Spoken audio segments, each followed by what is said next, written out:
Hi guys, welcome back to my channel. My name is Carol and I'm a Canadian flight attendant. And for today's video, I wanted to talk about how flight attendants normally create their schedule. So for flight attendants, a quick disclaimer, every company has a different time blocks when it comes to scheduling, but the only thing that we have similar is that flight attendants always have to bid for the schedule that they want for themselves. And for the company that I work at, it also runs in seniority as well too. So the longer that you have been working for the company, the higher the chance that you're also going to be getting the schedule that you bid for. So I just wanted to quickly touch on the difference between a reserve and also inline. So there's going to be two categories when it comes to bidding. Reserves is going to be the time that you're going to be on call. So crew scheduling is going to be calling you and can send you out on a pairing, or they could also call you to be an airport standby as well, or whatever they need. So that would be the reserve block, and you're, at least for us, part of our schedule that we are in line, which is going to be, that's when you know it's a guarantee that you have a pairing that you're going to be working or flying, and also just regular flights that you're going to be operating. For bidding schedules, our time blocks start on the 21st of the month prior and ends on the 13th of that same month. So we have almost a full month before the schedule gets posted to bid for the schedule. Basically, as an example, for this video, I'm going to be bidding for my schedule of the month of July. So I will be bidding from May 21st up until June 13th, and that will be my time block to actually bid for a schedule that I would potentially want to get for the month of June. And then the schedule will be posted on the 20th of June, so then I know what kind of schedule I'll be getting for the month of July. And now that I've given you a quick rundown of how scheduling and bidding works, I do want to take you along with me in how I normally bid for my schedule. So let's get right into that video. We are going to go to bid session, and from bid session we are going to, I wanted to talk about the standing bid. So standing bid for us is going to be very self-explanatory. It's going to be a bid that I have already created just in case I have forgotten to bid for the month that's upcoming. So this will give me a quick rundown of the ideal schedule that I want. And you will see that there is numbers just right beside the bids, which I will explain to you guys as well too. So the numbers goes from 1 to 16, and that's going to be your priority list, 1 being the highest and 16 being the least. So for me, for my standing bid, I want to have 3 days off in between work periods, so then I'm guaranteed to have a 4-day pairing because I prefer having a longer pairing. And then next one is going to be my check-in time. So I try to have a check-in time of 9 in the morning up until 12 noon. And my checkout time is going to be 1700, which is going to be 5 in the afternoon, and 1900, which is going to be 7 in the afternoon. I ideally like to finish early as well too, as much as I want to start late because I am a morning person. So for me, if I work really later on to the day, I actually lose my energy. But I also would like to have a little bit of my morning for myself to do my routine, get the workout done, and all that fun jazz. And you will also see in my number 4 is going to be Desire Reserve AM mix line. So just because of my seniority, your company takes about 1.5 years to actually get out of reserve box. So we still get a reserve, and for me, I prefer having a morning reserve rather than a PM reserve, which I might change actually this month because I didn't really get called in as to why I have time to actually record this video. So, and then number 5 is going to be avoid 1-day pairings. So I don't like doing a 1-day pairing because I think, personally, in my opinion, it is a little bit of waste of a time because I would just go into work, come back home. Some people do like 1-day pairings. It's basically majority of the time parents that like the 1-day pairing because then at least they're not getting sent away from their kids for longer periods of time. But if you don't really have any commitment, most people do like being sent away for 3-4 days at a time because that's how you get the money as well as we get our per diems. And I also like having the Sundays off because Sundays is also the rest day for me. I like having my Sunday so I can spend some time with Maxo, do a full reset for the upcoming week as well too. And then you will see Desire Layovers on number 7. So Desire Layover for me, I like Kelowna and Vancouver a lot. Kelowna because there's a lot of hiking trails during the summer, which is really nice. There's a beach that's close by as well too that I can go to. Vancouver I like because there's a lot of good food spots, and if I do stay downtown as well, there's a pier that's close by as well, so it's definitely beautiful. And if I have a decent layover, I could definitely rent a vehicle and actually just rent a vehicle and go somewhere. There's a lot of hiking trails, not as close as it would be with Kelowna, but it's decently close so you can drive to it. So that is for my standing bid. Now I have already created my bid for July, but I just wanted to give you a quick rundown of my bid for July. Okay, so like I said, it's gonna be priority list 1 up until 16. So my number 1 is, you will see that from 1 up until the 7th on my list, they're all desired days off. So you have an ability to actually request some days off. It's not a guarantee that you are going to be getting it. That's why you bid for it. But at the same time, as long as you have it a little bit higher into a priority list and you try to keep your bidding as simple as possible, there's a higher chance that you're also going to get it. They try to be really respectful when it comes to days off, but at the same time, since we are seniority based, if you're a little bit lower in the seniority, sometimes you might not get the days off that you wanted as well. So for the month of July, I have a couple days that I needed off because I've got some plans. I wanted to go to Tofino with some friends, and I also wanted to go to my cousin's wedding. So I have requested those days off, and hopefully I get it. And then you will see that for my number 8 on my list is going to be the desired PM pairings.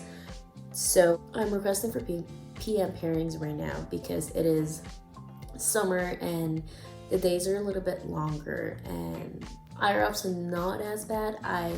Based on my experience, IROPs tend to happen during winter because of the weather. There's lack of crew, people get extended, duty hours get extended, some people duty out and all that fun jazz. So based on my experience, winter gets a little bit hectic, and that's where most of the IROP is. But now it's summer, I wanted to bid for PM pairing, so start later during the day so then I can have the morning for myself and get all my routine and workout done, and then work in the evening. And then number 9 for me is desire reserve PM. So this is, like I said, we talked about reserve and our inline, so there's going to be my reserve blocks, and I'm requesting for a PM reserve as well too, which the time blocks starts from 1 in the afternoon and ends at 1 to 10, 1:30 to 11.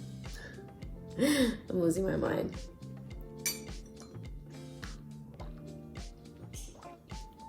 Okay, now with that being said, on my number 10 on my list is still avoid 1-day pairing. Like I told you guys, I really don't like doing 1-day pairings, so that's why it's always going to be there. And then that's normally how I bid for the schedule that I kind of want throughout the day, and then we are dabbling into the layover destinations that I want. So 11 to 15, you will see all the destinations that I want. I normally bid for Penticton. Penticton is very pretty. There's a lot of good food places around too, and I find that it's really quaint, so it's quiet, it's nice to walk around. The environment is really good as well too, so I normally bid for Penticton, and it's by the beach. And I also bid for Portland because I want to go to the States as much as I can and also get my Target in. You know, everyone likes their Target. So try to get my Target in. There's a good barbecue place by Portland as well too that I love going to. And like I said, Vancouver is a really great spot. Lots of good food, lots of different and fun activities to go to. And also we have Nanaimo as well too. Nanaimo is one of a quaint area that I like going to as well. It's the weather is nice, and then you can take a water taxi and go to a different island and go for a walk there as well too. So I've always been wanting to do that if I have a decent layover. And I also have Edmonton. Not everyone wants to go to Edmonton, but I have been eyeing to go to Edmonton because there's a conservatory that I've been wanting to go to. So I really wanted to explore that, and it's a pyramid-shaped conservatory, and I've been wanting to explore it. So it's one of my bids. So I'll play around real quick just to give you guys an idea of the difference between this. So you will see when I click on this, the day off request. So there's 3 categories. You have day off requests, pairing requests, and reserve requests. So these are very specific when it comes to days off, pairings, and also reserve requests. So when we go to day off request, that's when you will see you can also book for a day of the week that you want it off. So either you can pick whether you wanted Saturday, Sundays, Mondays, Tuesdays off, and that's what I did when I clicked for my Saturday, Sunday. And then now if you go to days off between work periods, and that is what I did when you see my standing bid where I had picked that I wanted to have 3 days off in between work periods. So that's when you can pick how many days off between work periods you'd like. And then this is the importance and how high on the bidding you want it to be.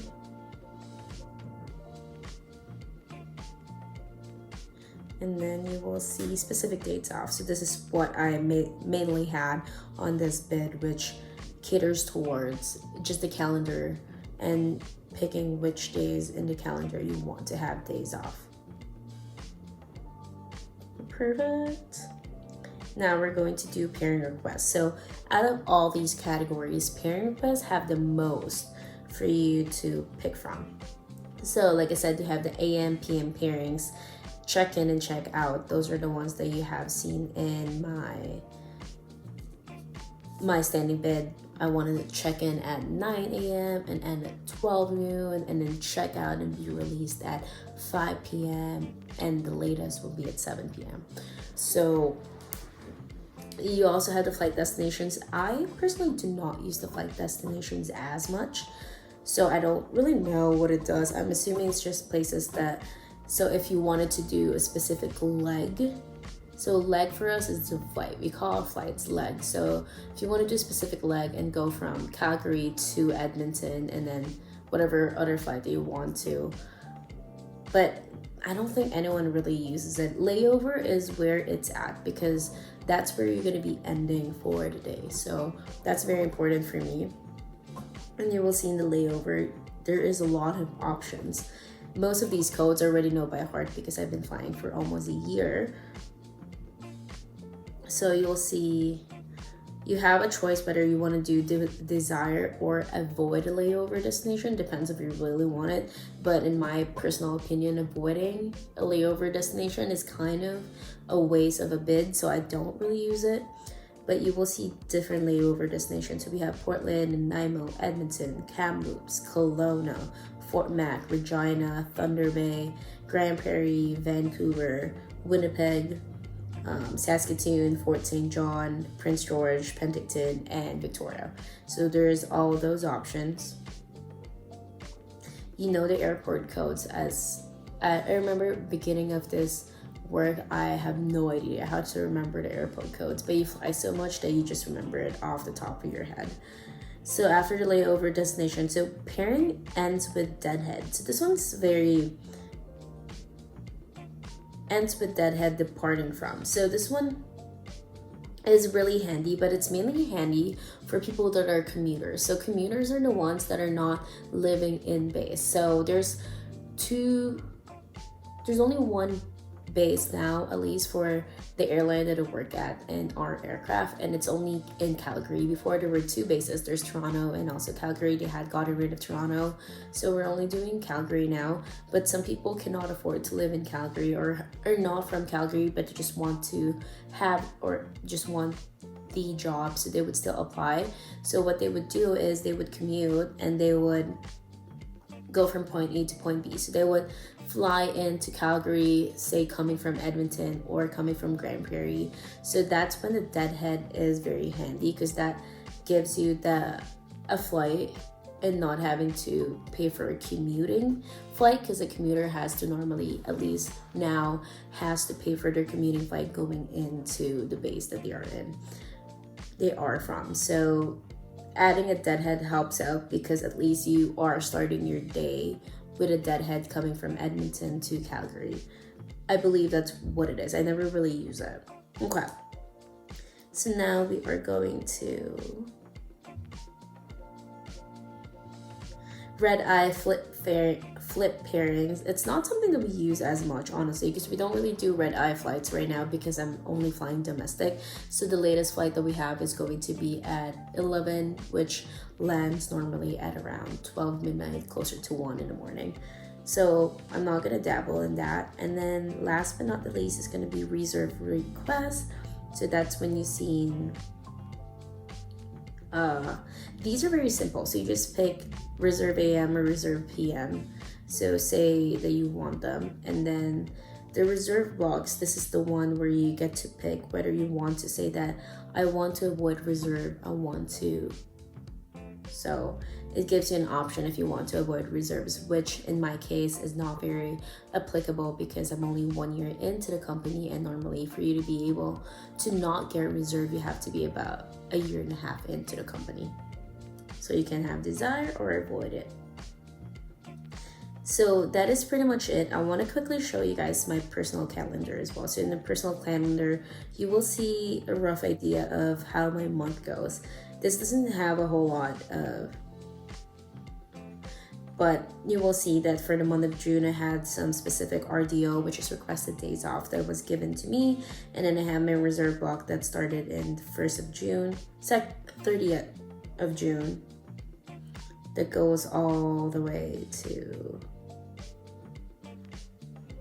the 1st of July up until the 4th of July. Ooh, I guess I can't go.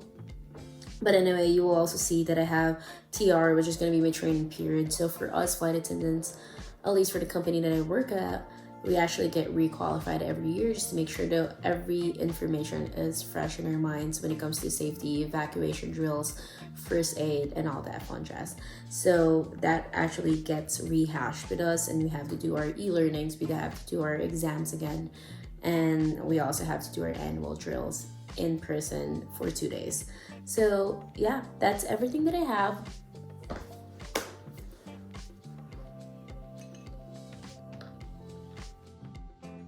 Hi guys, so I really wanted to quickly add this to the video, because it will give you a quick idea of how scheduling, or how my monthly schedule does look like in a month. So I actually went on to Merlot, which gives you an idea of what our rosters look like. So came in with reserves, and also some pairing.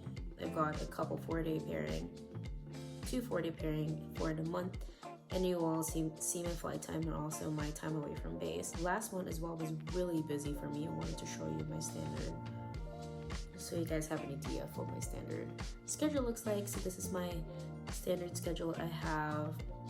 I was able to get the guaranteed days off and also my personal day that I wanted, and I basically only have